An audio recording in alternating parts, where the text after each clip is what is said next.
జరగడం నాకు పర్సనల్గా చాలా సంతోషంగా అనిపించింది. ఇక్కడ ఈ సమావేశము ఏర్పాటు చేసిన బైర వెంకటేష్కి కూడా ధన్యవాదాలు తెలుపుతున్నా. మీకు అందరికి కూడా ఇక్కడికి వచ్చి మీ విషయాలు పంచుకోవడం చాలా ముఖ్యం. అది కూడా చేస్తున్నందుకు అందరికీ అభినందనలు తెలుపుతూ మీతోటి 2-3 ముఖ్య విషయాలు పంచుకోవాలని ఇక్కడ దాకా చాలా బిజీగా రావడం జరిగింది. ఏంటంటే గత వారం రోజులుగా అనేక కులాలు వచ్చి మిమ్మల్ని ఏ గ్రూప్లో పెట్టండి, మమ్మల్ని బి గ్రూప్లో పెట్టండి, మాకు అన్యాయం జరిగింది, మేము ఇంత జనాభా ఉన్నామని మనకి అక్కడ మన మినిస్టర్ గారు ఏర్పాటు చేసిన దగ్గర చూడటం జరిగింది. అది దాని మీద చాలామందికి అపోహలు కూడా ఉన్నాయి. అక్కడ జరిగేది ఏంటంటే కేవలం అభిప్రాయాలు తెలుసుకోవడం మాత్రమే, నిర్ణయాలు కాదు.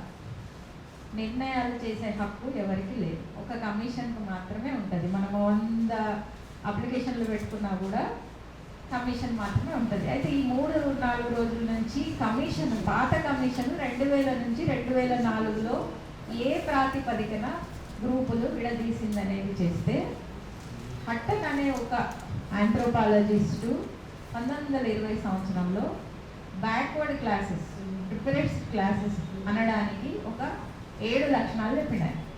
అవే లక్షణాలతోటి 2000 సంవత్సరంలో మనకి గ్రూపులు ఏర్పాటు చేసింది. అవి ఏం లక్షణాలు అంటే, ఒక గ్రూపు నేను మాదిగలతో ఉంటున్నా, లేదు నేను మాలలతో ఉంటున్నా అనడానికి మాల చర్మకారుల వృత్తిదారులందరినీ ఒక గ్రూప్ వేసి, చర్మంతో పనిచేసేవాళ్ళు మాదిగలకి, ఇప్పుడు డక్కలి వాళ్ళు మాదిగలకి పురాణం చెప్తారు, బైండ్ల వాళ్ళు మాదిగలకి పెళ్లిళ్ళు చేస్తారు, పూజలు చేస్తారు. ఇట్లా ఆ గ్రూప్ ప్రాతిపదిక ఏంటంటే సామాజిక సంబంధాలు ఉండాలి. ఒక దగ్గర వెలివేత లేకుండా, అంటే కొంతమంది కంప్లీట్గా మాలలతోటి దగ్గర పోరు, మాలలతో మాట్లాడరు, కొంతమంది కంప్లీట్గా మాదిగల దగ్గర పోరు, మాదిగలతో మాట్లాడరు. కాబట్టి ఎవరైతే మాదిగ అనే 2 ప్రధాన కులాల్లో ఏ గ్రూప్లో మాత్రం అత్యంత హీనమైన కిందగా ఉన్న, అంటే అక్కడ కూడా అంటరానితనం ఉన్న గ్రూప్లని ఏ గ్రూప్లో పెట్టింది. పాత గ్రూప్లో రెల్లి కానీ, ఇంకా పార్టీ కానీ ఇట్లాంటి వాళ్ళని. బి గ్రూప్కి వచ్చేసరికి చర్మకారుల వృత్తిదారులు, చర్మకారులకు సంబంధించి బైండ్ల వాళ్ళు, సింధోలు ఇట్లాంటి వాళ్ళని పెట్టి. సి గ్రూప్ వచ్చేసరికి మాల సంబంధిత గ్రూపులన్నిటిని కూడా పెట్టింది. అంటే దానికి ఒక ప్రాతిపదిక ఉంది. ఇప్పుడు మన తమ్ముడు బైరి వెంకట్ చెప్పినట్టు మనం అడిగే దాంట్లో కూడా ప్రాతిపదిక లేకపోతే ఒక్కొక్క కులానికి ఒక్కొక్క గ్రూప్ ఇవ్వాల్సిన అవసరం ఉంటుంది. అది అప్పుడు సాధ్యపడలేదు, ఇప్పుడు సాధ్యపడలేదు. రెండవ అంశము 1%, 15%లో 1% కేటాయించాలి రిజర్వేషన్. అంటే 3 లక్షల పైచులుకు జనాభా ఉండాలి. 3 లక్షల పైచులుకు జనాభా లేకపోతే మాలలు మాదిగల దగ్గర నుంచి 1% పెట్టి ఒక గ్రూప్ చేస్తారు.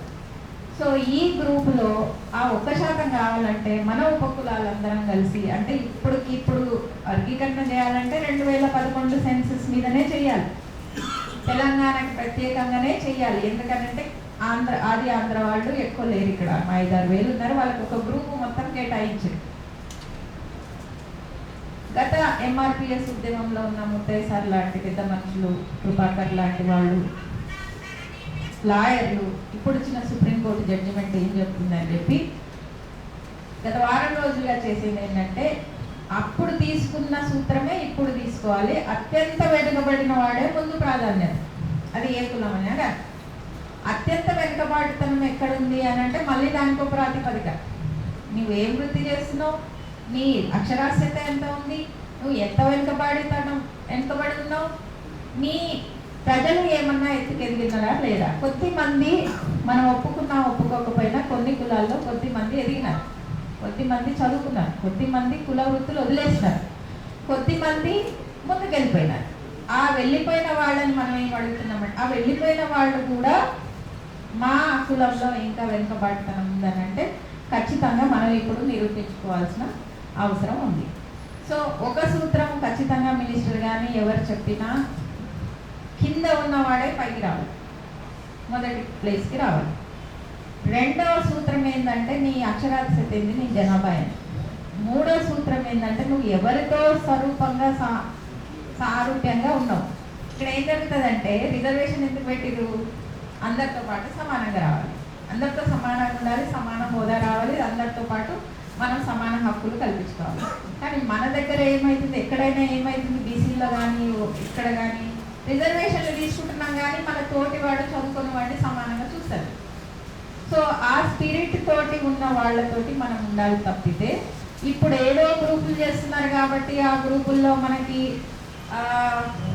ముందు ఉండాలి కాబట్టి మేము ముందు పడుతున్నాం అనే వాళ్ళతోటి కూడా రిక్వెస్ట్ ఏంటంటే మీరు అనుకున్నా నేను అనుకున్నా కమిషన్ మాత్రమే ఫైనల్ చేస్తుంది. కమిషన్కి మనం తప్పుతోరి పట్టించకుండా మన కోరికల మీద మాత్రం కమిషన్ వింటది. కానీ ఒక 10 మంది ఒక కాడ కూడితేనే ఒక గ్రూప్ అవుతుంది. ఆ 10 మంది ఎవరు ఏంటిది అనే వెనుకబాటుతనం మీద కొట్లాడగానే ఇప్పుడు ఆన్లైన్ అప్లికేషన్లు ఇస్తే 1-2 కులాలు అయితే విపరీతంగా పంపించినారు. పేర్లు చెప్పను కానీ 100ల పైన కొద్ది పంపించారు. అంటే ఎంత చైతన్యం ఉంది పాపం. 1-2 కులాలు అయితే 1-2 నింపలేదు, అసలుకే పంపలేదు. ఈ పంపని వాళ్ళు దూరంగా ఉన్న వాళ్ళని దగ్గరికి చేసే బాధ్యత మన బైరి వెంకటేష్ భుజాన వేస్తుంది కాబట్టి మనం అందరం ఎందుకనంటే హోటళ్ళ చుట్టూ మినిస్టర్ల చుట్టూ తిరిగేటోళ్ళు ముఖ్యం కాదు. ఏ మారుమూలనో ఇంకా ఈ మాత్రం కూడా అవేర్నెస్ లేకుండా అయ్యో నా కులము నా జాతి నా వెనుకబడిపోతుంది అని చెప్పే వాళ్ళ కోసం పనిచేసేవాడే నిజమైన నాయకుడు. ఆ నాయకత్వాన్ని మనం ముందుకు తీసుకుపోతూ 2-3 విషయాల్లో మనం జాగ్రత్తగా ఉండాలని చెప్పడానికి నేను ఇక్కడికి వచ్చాను. ఒకటి, వర్గీకరణ వద్దు అనే వర్గం చాలా బలంగా పనిచేస్తుంది. అప్పుడు పనిచేసింది, ఇప్పుడు కూడా పనిచేస్తుంది. ఆ వర్గీకరణ వద్దు అనడానికి కొన్ని పావులు మనతోటే కల్పిస్తాయి. నువ్వు ఈ గ్రూప్లో ఉంటాను అనకు, నువ్వు ఆ గ్రూప్లో ఉంటాను, నువ్వు ఈ గ్రూప్లో పెట్టు అనే ప్రమాదం ఉంది, ఉంటున్నట్టు కూడా తెలుస్తుంది. సరే, మనం జాగ్రత్తగా ఉండాలి. మనకేంటంటే మన కులాల్లోంచి వచ్చిన వాళ్ళకి ఆవేశం ఎక్కువ, నాతో సహా కొంచెం ఆలోచన తక్కువ. అంటే నాకేమో అయిపోతుంది అని కాకుండా జాగ్రత్తగా తెలివితోటి మనం అడుగులేయాలి. ఎవరు పిలిచినా పోవాలి, వద్దనేటోళ్ళు తప్ప ఎవరు పిలిచినా పోవాలి.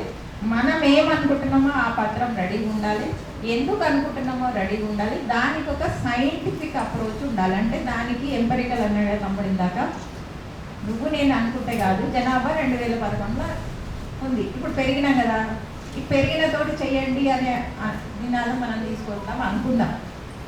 అది అయ్యే పనిగా, అది ఇప్పట్లో అయితే అయ్యే పనిగా. కానీ ఆ ప్రతిపదికనైనా అప్పుడైనా వెనుకబడే ఉన్నాం, ఇప్పుడైనా వెనుకబడే ఉన్నాం. కాబట్టి నువ్వు అట్లా చేసినా తెలంగాణ ప్రత్యేక రాష్ట్రం ఏర్పడింది కాబట్టి ఈ ప్రత్యేక రాష్ట్రంలో అప్పుడు 81 సెన్సెస్తో చేసినావు, ఇప్పుడు 2011 సెన్సెస్ తోటి అంటే పెరిగిన జనాభాతో చేస్తున్నాం. ఎందుకంటే 2021 సెన్సెస్ రాలేదు, చేస్తున్నాం. కాబట్టి ఈ ప్రాతిపదికనలో తెలంగాణలో ఎంతమంది వెనుకబడి ఉన్నాము, ఎంతమంది నిజంగా కాస్త ఎదుగుదల ఉన్నారు, అది ఎట్లా commission, Usha Mehra commission, Ramachandra Raju commission, ఈ 2 కమిషన్లు ఏం చేసినాయి, అందరి దగ్గర నుంచి అప్లికేషన్లు తీసుకున్నాయి. ఇప్పుడు ఏర్పడే కమిషన్ కూడా అట్లనే తీసుకుంటారు. కానీ ఈ మధ్యకాలంలో ఒకటి చాలా జాగ్రత్తగా ఉండాల్సింది, వెనుకబడిన వర్గాల కులాల అందరూ ఐక్యంగా ఉండాలి. ఎవరు ఏది చెప్పినా దయచేసి మోసపోవద్దు. 3వ గ్రూప్లో వేసినా, బి గ్రూప్లో వేసినా ఒక అంచనా ఏమొచ్చిందంటే మాల గ్రూపులు, మాలలో ఉన్న వెనుకబడిన వాళ్ళు ఒక గ్రూపు, మాలలో ఒక గ్రూపు, మాదిగల్లో వెనుకబడిన వాళ్ళు ఒక గ్రూపు, మాదిగలో ఒక గ్రూప్ అనేది ఒక అంచనాకు వచ్చినారు మనం. కానీ వాళ్ళు నిర్ణయం తీసుకునే వాళ్ళు కాదు. రెండోది ఏమొచ్చింది,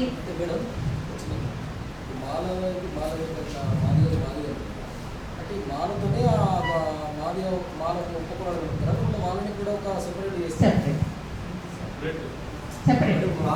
ఇప్పుడు ABCD ఉంది కదా, ఏలో కొన్ని కులాలు పోతాయి, ఎందుకంటే ఏలో కొన్ని కులాలు లేవు, ఆంధ్రాలో కలిసిపోయినాయి. ఏలో మాదిగల నుంచి ఉన్న కులాలు, మాదిగల నుంచి మాలల నుంచి ఉన్న కులాలు, అత్యంత వెనుకబడిన కులాలు ఏలో పోతాయి.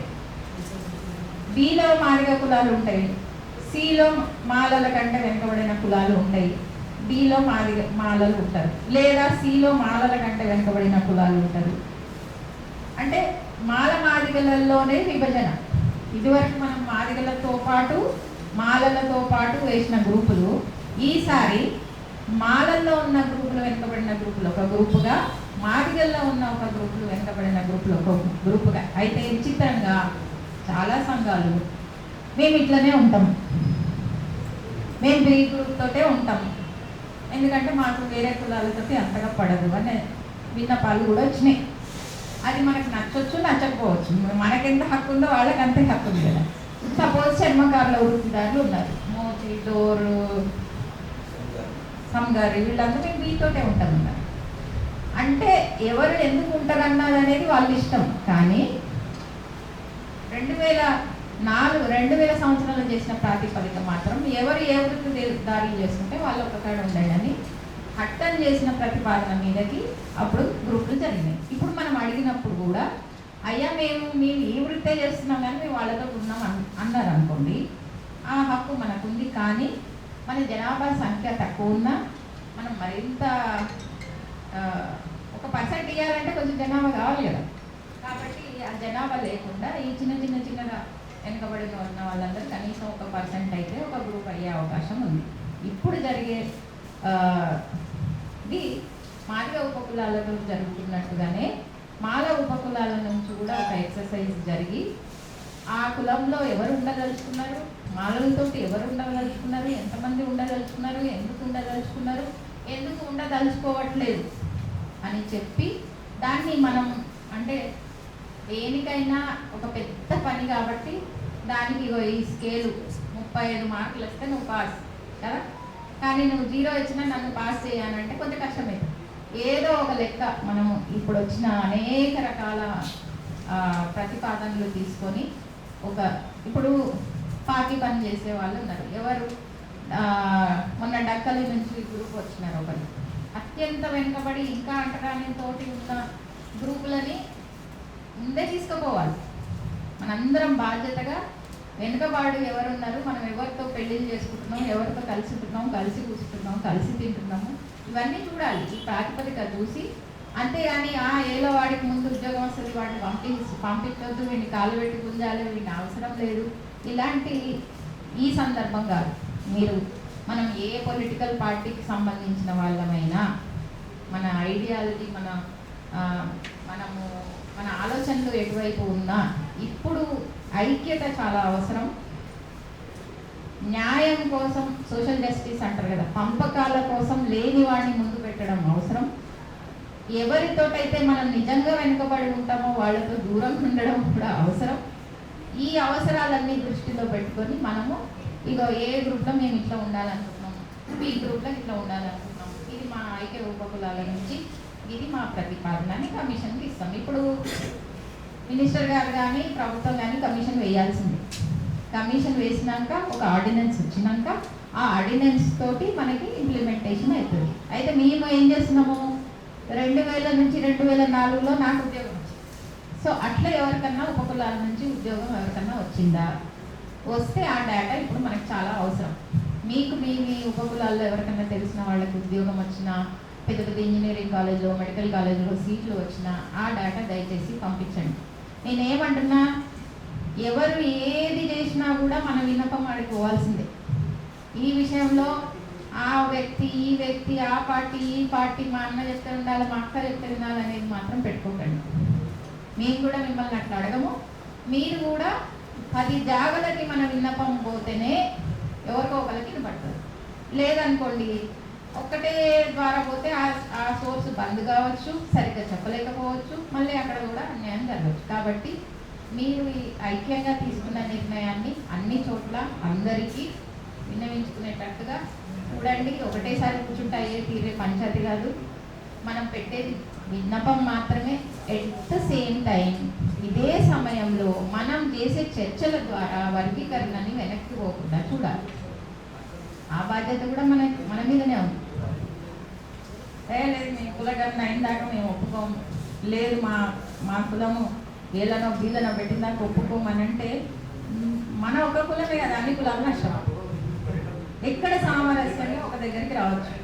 100 అడుగులు ఒకటేసారి ఉరక్కపోవచ్చు, కానీ 90-80 అడుగులు పడతాయి కదా.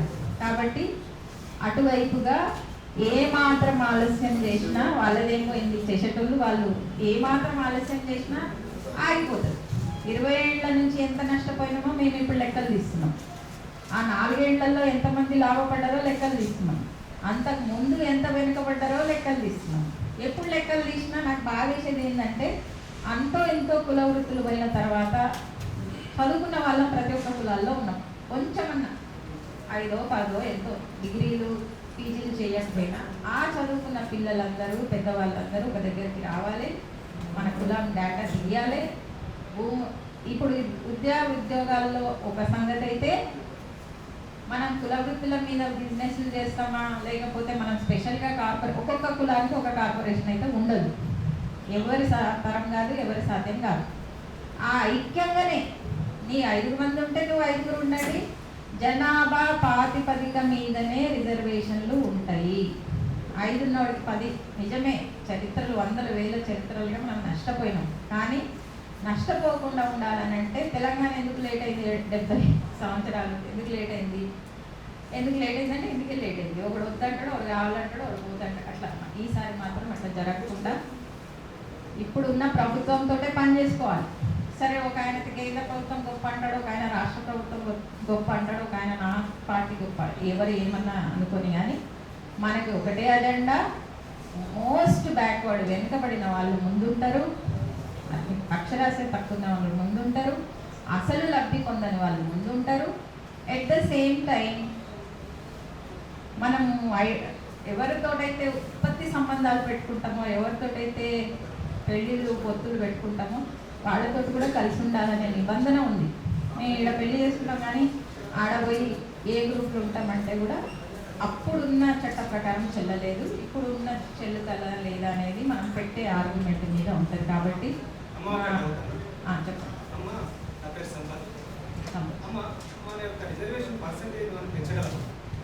ఇప్పుడు రిజర్వేషన్ జనాభా పెరుగుదల చూపిస్తేనే రిజర్వేషన్ పెంచే అవకాశం ఉంటుంది. కానీ 2011 అయితే కూర్చోండి 2011 అయితే మాత్రం అదే రిజర్వేషన్ ఉంటుంది. కాకపోతే రిజర్వేషన్ పెంచాలనేది మళ్ళీ ఇంకో పోరాటం. ఎట్లన్నా జనాభా పెరిగినా రిజర్వేషన్ పెరగాలి. కానీ ఇప్పుడు వర్గీకరణ జరగాలని అంటే మాత్రం నష్టపోయేది ఏం లేదు. నువ్వు 15% ఉన్నా అవే 1, 2, 6, 7. నువ్వు 20%, 22% అడిగినా అదే 1, 2, 6, 7. ఇంకొక శాతం పెరిగే అవకాశం ఉంటుంది. సో నేను బాగా ఆలోచించిన తర్వాత ఉన్న రిజర్వేషన్లు ఇప్పుడు వర్గీకరణ ఒక చట్టం అయితే మన చేతిలోకి ఈ వ్యవస్థ ఉంటుంది. ఇప్పుడు కేంద్ర రాష్ట్ర ప్రభుత్వాలు కొంచెం ఇచ్చేటట్టుగా, ముఖ్యంగా తెలుగు రాష్ట్రాలు మాత్రమే. నార్త్ ఇండియా అంతా ఎవరు సపోర్ట్ చేస్తలేదు, మాయావతి చేస్తలేదు, ఆజాద్ చేస్తలేదు, ఎవరు సపోర్ట్ చేస్తలేరు. మళ్ళీ సుప్రీంకోర్టులో రివ్యూ పిటిషన్లు పడ్డాయి. మళ్ళీ మన దగ్గర కూడా గ్రూపులు చేస్తున్నారు, ఎట్లా వద్దని చేస్తున్నారు. అయ్యా మళ్ళీ చెప్తున్నాం, మాల సోదరులైనా మాదిగ సోదరులైనా అందరం అంటరాని వాళ్ళమే సమాజానికి. ఎట్ ద సేమ్ టైం నువ్వు ఆఫీసరు, నీ మినిస్టరు, నువ్వు ఒక 3-4 తరాల ముందు నువ్వు కనుక కొన్ని కోట్లు సంపాదించి కొంత ముందు ఉంటే నీ అన్నతమ్ముల్ని ముందు పెట్టి నువ్వు వీళ్ళ కోసం పోరాడే అవకాశం ఉంది. కానీ వద్దు అనే అవకాశం మాత్రం లేదు. వర్గీకరణ అంటే విభజన కాదు, వర్గీకరణ అంటే ఐక్యత. మేమేదో ఉన్న ఆస్తులు పంచుకోమా? తెలంగాణ ఉద్యమంలో అదే చెప్పినాం కదా, మీరు పంచుకుందాం అంతే, ఉన్నది పంచుకుందాం. ఇక్కడ కూడా పంచుకోవడమే తప్పితే తెంచుకోవడం కాదు, దూరం పోవడం కాదు. కాబట్టి అన్నదమ్ములందరూ చాలా తెలివిగా, ఉపకులాలంటే తెలివి ఉండదు, ఉపకులాలంటే ఐక్యత ఉండదు, ఉపకులాలంటే ఎవడు చెప్తే ఆడికి గొర్రెలాగా పోతారు అనే దాని నుంచి మనకు ఎన్ని తెలివితేటలు ఉన్నాయో నాకు ముందే తెలిసినా కూడా చదువు కొలమానం కాదు. నేను ఒక ప్రొఫెసర్గా చెప్తున్నా, చదువు తెలివితేటల కొలమానం కాదు. నీకున్న గొప్ప నైపుణ్యం నాకు ఉండదు. ఏముంది, ఎవడు చదివినా 30 మార్కులు వస్తాయి, ఇదేం పెద్ద గొప్ప కాదు. కానీ ఒక డోలు, డప్పు, చర్మంతో ఒక చెప్పు చేయడము, ఒక గొప్ప కళాకారులైన అనేక మంది ఇక్కడ ఉన్నాం. కాబట్టి ఈ తెలివితేటలు, ఈ కళ, ఈ నడిపినం అంతా కూడా మనం ఇప్పుడు సమయం వచ్చింది కాబట్టి ఐక్యంగా ఉండి దయచేసి వర్గీకరణకు వ్యతిరేకంగా పనిచేసే శక్తుల దగ్గరికి దూరంగా ఉండండి, దగ్గరికి పోకండి. ఇది అన్యాయం, ఇది న్యాయం కాదు, ఇది ఇట్లా చేయాలి, అది అట్లా చేయాలనే సమయం కాదు. అవును,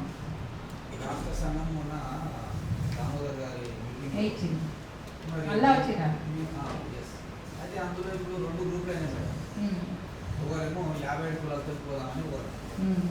మరి రాష్ట్ర సంఘం వాళ్ళు ఏం చేశారంటే గ్రూప్లో పోతామన్నారు, బీలో పోదామని అంటున్నారు. అంటే డైరెక్ట్గా మాదిగలతో మేము వెళ్తామని, అంటే అక్కడ రిజర్వేషన్ ఎక్కువ. మరి ఇందులో ఏంటంటే సమగర్లో మూచీలు ఏంటంటే స్ట్రెంత్ తక్కువ ఉంది. అందుకనే అదే స్ట్రెంత్ తక్కువ ఉంది. నివేదిక ఇప్పుడు నేను నా జనాభా కొంతమంది చూస్తే 10 మందే ఉన్నారు, 10 మందే ఉన్నారు. అది కొన్ని జిల్లాల్లోనే ఉన్నారు. ఇప్పుడు వరంగల్ జిల్లాలో ఒక పోస్ట్ పడ్డది. ఆ ఒక పోస్టు సమగరంలో హైదరాబాద్లో ఎక్కువ ఉన్నారు, వరంగల్లో ఎవరూ లేరు. మరి ఆ పోస్టు అక్కడ ఆ గ్రూప్కి రాదు. అప్పుడు మనం ఇంకో డిమాండ్ నేను అక్కడ ఉండి నేను ఏం చేస్తున్నా అంటే స్టేట్ వైడ్గా పెట్టండి.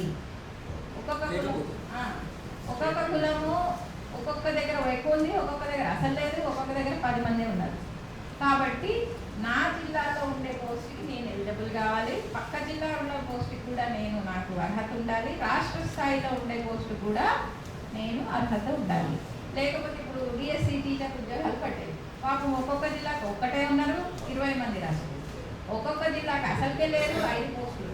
సో ఇట్లాంటివి కూడా మీరు నమ్మాల్సింది ఏంటంటే మినిస్టర్ గారు చాలా స్పష్టంగా ఈ ఎక్సర్సైజ్, ఎందుకంటే నేను ఏ పార్టీకి చెందిన దాన్ని కాదు, ఈ ఎక్సర్సైజు మోస్ట్ బ్యాక్వర్డ్ వెనుకబడిన వాళ్ళ కోసము అయితే మాదిగలతో ముందుకు పడడం. ఎందుకనంటే మాదిగ వాళ్ళు వర్గీకరణ కోసం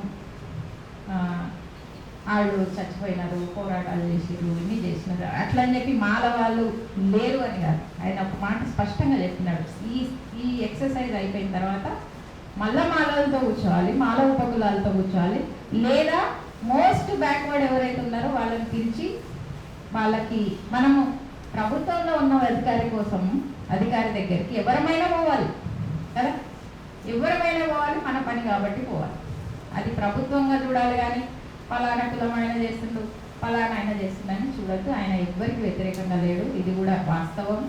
మనము ఐక్యత ఒక్కటే. మీరు అన్నట్టు చిన్న చిన్న చిన్న జనాభా ఉన్న వాళ్ళందరికీ కూడా కష్టమవుతుంది, అందుకని వాళ్ళు ఒక దగ్గరికి రావాల్సిన అవసరం ఉంది. ఆ ఒక దగ్గరికి రిజర్వేషన్ అనే ప్రాతిపదిక మీద వస్తూనే సమానత్వం అనే ప్రాతిపదిక నాకు అంటే నేను కొన్ని దేశాలు తిరిగి వచ్చిన, చాలా పని చేసిన, వాడి కూడా మనల్ని అన్టచబుల్ అంటున్నా అంటే మనం కూడా ఇంకొకరిని అన్టచబుల్ అంటున్నాం కదా.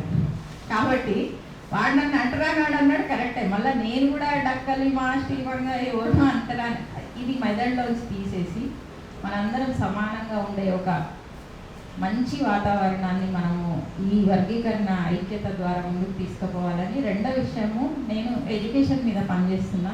ఇక్కడ సైదాబాద్లో చిన్న చిన్న పిల్లలు మత్తు మందులకి బలైపోయి చనిపోయి 15 సంవత్సరాలకే మంచాన పడిపోయే యువతని ఎక్కువ చూస్తున్నాం, ముఖ్యంగా ఎస్సీ ఎస్టీలో. కులాల లోపలికి పోలేదు కాబట్టి చదువుకుంటాం అనుకునే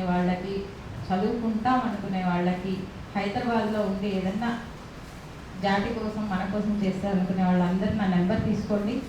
నన్ను కాంటాక్ట్ చేస్తే ఖచ్చితంగా మేము చాలా కోవిడ్ టైం నుంచి చాలా మందికి అడ్మిషన్లు ఇప్పించడము, ఫీజులు కట్టడము, వాళ్ళకి పుస్తకాలు ఇప్పించడం ఏదో చేతనైనంత చేస్తున్నాం. 98494 మీరు ఇంటర్నెట్లో వచ్చిన వస్తుంది, 98494682881. Suryapalli Sujatha, professor, Satavahana university, Karimnagar. తప్పకుండా జాతి కోసం, ఐక్యత కోసం, ఈ వర్గీకరణ ఫలాలు పొందిన వ్యక్తిగా, అంబేద్కర్ వారసురాలిగా, జగ్జీవన్ రామ్ పూలే అంబేద్కర్ ఉషా గారు మా గురువు గారు చాలా పని చేసిన, ఆయన దగ్గరనే పెరిగిన. కాబట్టి ఒక బీసీగా ఉండి కులాలతోటి, మారోజు వీరన్నతోటి అనేక కులాలు ఐక్యం చేసిన, పెద్ద మనుషులతో పనిచేసిన, బాలగోపాలతో పనిచేసిన, గద్దరన్నతో పనిచేసిన. కాబట్టి మీరు నన్ను కూడా మీలో కలుపుకొని ముందుకు పోవడానికి మీతో పాటు నేను ఉంటాను చెప్తూ, మరి నా మీటింగ్కి ప్రేమగా పిలిచిన బైరి వెంకటేష్ పెద్దలకు అందరికీ ధన్యవాదాలు తెలుపుకుంటూ